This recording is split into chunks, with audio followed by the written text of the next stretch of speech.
Hello friends, welcome to Sana Tamil cooking. நம்ம சேனலில் இப்போ இன்றைக்கி என்ன பார்க்க போகிறோம்னா, சாயந்தரம் ஒரு ஸ்நாக்ஸ் தான் வாங்க. அது என்ன செய்யணும்னு பார்க்கலாம். ஸோ ஒரு கப்பு அவல் இருந்தால் போதும். ஒரு கப்பு அவலும் ஒரு உருளைக்கிழங்கும் இருந்தால் சூப்பராக, வாய்க்கு நல்லா ருசியாக டேஸ்ட்டாக பிள்ளைங்களுக்கு பிடிச்சது மாதிரி ஒரு ஸ்நாக்ஸ் செஞ்சு கொடுத்துடலாம். இப்போ வாங்க வீடியோக்குள்ளே போயிடலாம். அம்மாச்சி வந்து இன்னைக்கு என்ன செய்ய போகிறேன், அவல் வச்சு ஒரு ஸ்நாக்ஸ் செய்ய போகிறேன். இப்போ இந்த அவலை ஊற வச்சுக்குவோம். ஊற வச்சுட்டு செஞ்சுட்டு கூப்பிட்றேன் வாங்க. அது வரையும் விளையாடுங்க. இங்கே ஏசி போட்டு இங்கே போய் விளையாடுங்க. ஒரு 150 கிராம் அவல் எடுத்துருக்கேன். சுத்தம் பண்ணி தான் எடுத்துருக்கிறேன். இப்போ இதை வெந்நீரை ஊற்றி ஒரு 10 நிமிஷம் ஊற வச்சுக்குவோம். அவ்வளோதான். இப்போ நல்லா தண்ணி நினைகிற அளவுக்கு போட்டு நிறைய எல்லாம் ஊற்ற வேணாம். நினைகிற அளவுக்கு போட்டிங்கன்னா அது ஊறி போய் நல்லா பொதுன்னு வந்துடும். இது இப்போ ஊறிக்கிட்டு இருக்கட்டும். நம்ம இதுக்குள்ளே ஜாமான்லாம் ரெடி பண்ணிட்டு வந்துடலாம். இப்போ இதை நல்லா நம்ம ஊற வச்ச அவல நல்லா பிணைஞ்சி எடுத்துக்குவோம். கையை விட்டு நல்லா பிணைஞ்சோம்னா நல்லா மசியும். அந்த மசிகிற அளவுக்கு நல்லா பிணைஞ்சி எடுத்துக்குவோம்.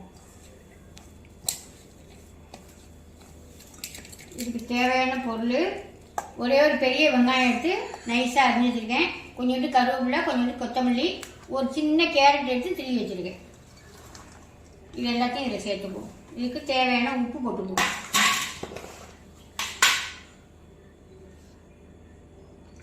நல்லா ஹெல்த்தியாக பிள்ளைங்களுக்கு சூப்பராக எடுத்து சாப்பிடுவாங்க. அந்த மாதிரி செஞ்சு கொடுத்தீங்கன்னா இதுக்கு தேவையான உப்பு போட்டுக்குவோம். இதுக்கு வந்து கொஞ்சமாக காரத்துக்கு கொஞ்சோண்டு நீங்கள் பச்சை மிளகா வேணால் போட்டுங்க. நான் கொஞ்சோண்டு மிளகாத்தூள் தான் போட்டுக்க போகிறேன். பிள்ளைங்க சாப்பிட்றதுக்கு மிளகாத்தூள் போட்டோம்னா சாப்பிடுவாங்க. பச்சை மிளகா போட்டால் கடி போட்டுதுன்னா உரைக்குதுன்னு சொல்லுவாங்களா. கொஞ்சமாக மிளகாத்தூள் போட்டுக்குவோம். மஞ்சத்தூள் கொஞ்சோண்டு ஒரு 1/2 ஸ்பூனு கரம் மசாலா, நம்ம வீட்டிலேயே தயார் பண்ணது. கும்முன்னு நல்லா வாசமாக இருக்கும். கொஞ்சமாக போட்டுக்கிட்டா போதும். காரத்துக்கு கொஞ்சோண்டு மிளகாத்தூள்,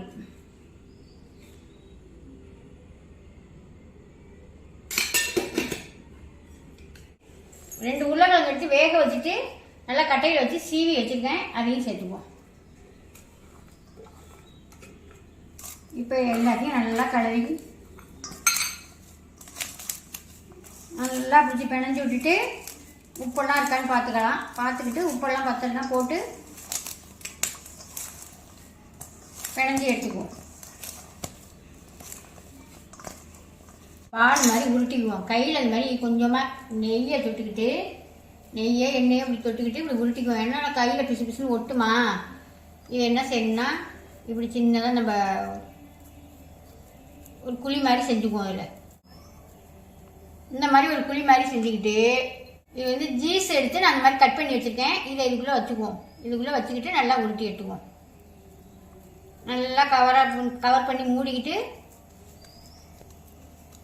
இந்த மாதிரி உருட்டிக்குவோம். இந்த மாதிரி உருட்டிக்கிட்டு உங்களுக்கு இந்த மாதிரியே உருட்டி இப்படியே வேணாலும் வச்சா இது பண்ணிக்கலாம், செஞ்சுக்கலாம், அவிச்சிக்கலாம். அவிச்சிட்டு தான் நம்ம அப்புறம் அப்படியே வேணாலும் சாப்பிடலாம். இல்லை தோசைகளில் போட்டு வேணாலும் நீங்கள் சாப்பிட்டுக்கலாம். இப்போ இதை நான் கொஞ்சம் இப்படி சப்பட்டையாக பண்ணிக்கிறேன். எப்படி நம்மளுக்கு எப்படி வேணுமோ அந்த மாதிரி செஞ்சுக்கலாம்.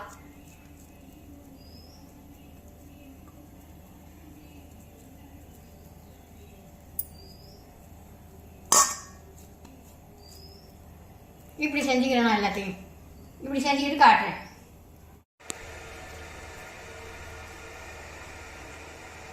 இந்த மாதிரி நான் எல்லாத்தையும் செஞ்சு எடுத்துக்கிட்டேன். இப்போ நம்ம இட்லி பானையில் தண்ணியை வச்சு கொதிக்க வச்சு இந்த மாதிரி ஒரு தட்டை குக்கரை போட்டுட்டு இந்த மாதிரி ஒரு பிளேட் எடுத்துக்குவோம். இதில் வச்சுட்டு இதில் எல்லாத்தையும் இப்போ கொதிக்க வச்சு அவிச்சு எடுத்துக்கலாம். ஒரு 5 நிமிஷத்துல இது ரெடி ஆகிடும். ரொம்ப நேரம் போட்டு அவிக்க வேண்டியதில்லை. ஒரு 5 நிமிஷத்தில் ரெடி ஆகிடும். மேலே வச்சு நம்ம அவிச்சு எடுத்துக்குவோம்.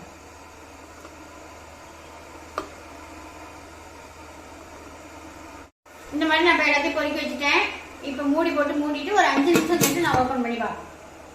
இப்போ 5 நிமிஷம் ஆயிடுச்சு. தொடர்ந்து பார்ப்போம். நல்லாவே வெந்திருக்கு. இப்போ நம்ம எடுத்துக்குவோம். எடுத்து ஆற வச்சுட்டு அப்புறம் நான் என்ன செய்யணும்னு காட்டுறேன். இப்போ தோசைகளில் வச்சு தோசைகளை நல்லா சூடு பண்ணிக்கிட்டு ஒரு ஸ்பூனுக்கிட்ட எண்ணெய் ஊற்றிங்க. ஒரு ஸ்பூன் 2 ஸ்பூன் எண்ணெய் ஊற்றிங்க. நிறையெல்லாம் தேவையில்லை எண்ணெய். இப்போ இதில் வந்து சோள மாவு கொட்டி 2 ஸ்பூன் சோள மாவு கொட்டி தனியாக கரைச்சி வச்சுருக்கேன். எண்ணெய் நல்லா சூடானதுக்கு பிற்பாடு அடுப்பை நல்லா சிம்மில் வச்சுக்கிட்டு நான் வந்து இது என்ன பொடின்னு பார்த்தீங்கன்னா இட்லி பொடி. இதில் கொஞ்சமாக போட்டுக்குவோம்.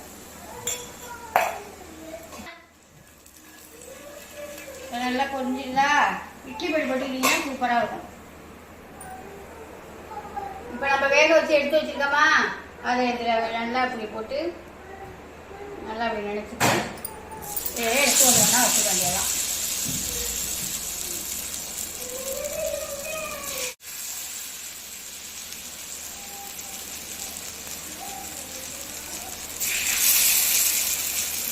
எல்லாத்தையும் எடுத்து வச்சு நம்ம பரட்டி வச்சு அடுத்த சிம்பிளை வச்சு நம்ம வேக வச்சு வச்சுப்போம்.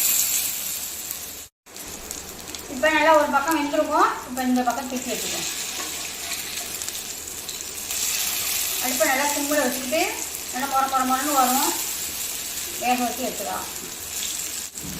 இட்லி பொடியில் வந்து நம்ம உளுந்து எல்லாம் மிளகாய் பெருங்காயம் இதெல்லாம் கலந்துட்டோமா, சூப்பராக நல்லா ஒரு வாசமாக நல்லா இருக்கும் எடுத்துட்டு அடித்து சாப்பிட்றதுக்கு. அதுக்காக நான் இட்லி பொடியை ரெண்டு தூங்கிட்டோம்னா நம்மளுக்கு வேறு எதுவும் தொட்டுக்கிறதுக்கு எதுவுமே வேண்டியதை தொட்டு சாப்பிட்றதுக்கு சூப்பராக ரெடி ஆகிடுச்சு.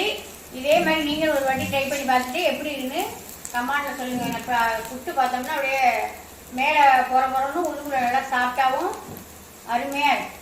குழந்தைங்க நல்லா விரும்பி சாப்பிடுவாங்க. வீட்டில் உள்ள பொருள் அவல் உருளைக்கிழங்கு நல்லா ஹெல்த்தியான நம்ம இதெல்லாம் சேர்த்துருவோம். கேரட்டு பிள்ளைங்கள்லாம் இப்போ லீவில் இருப்பாங்களா, நம்ம இது மாதிரி ஈஸியாக செஞ்சு கொடுத்துடலாம். எண்ணெயும் ரொம்ப பிடிக்கிற ஒவ்வொரு ஸ்பூன் 2 ஸ்பூன் ஊற்றிங்கன்னா போதும். அவ்வளோதான். இப்போ எல்லாத்தையும் எடுத்துக்கலாம்.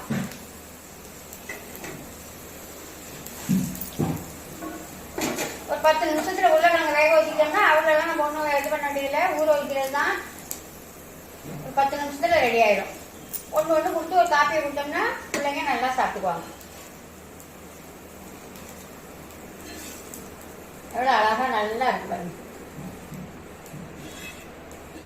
இப்போ செஞ்சு எடுத்துட்டோம். இந்த வீடியோ பிடிச்சிருந்தா ஒரு லைக் பண்ணுங்கள், ஃப்ரெண்டுக்கெல்லாம் ஷேர் பண்ணுங்கள், மறந்துடாமல் ஒரு சப்ஸ்கிரைப் பண்ணுங்கள். ஒரு வாட்டி செஞ்சு பார்த்துட்டு கமெண்ட்டில் சொல்லுங்கள். பாய்.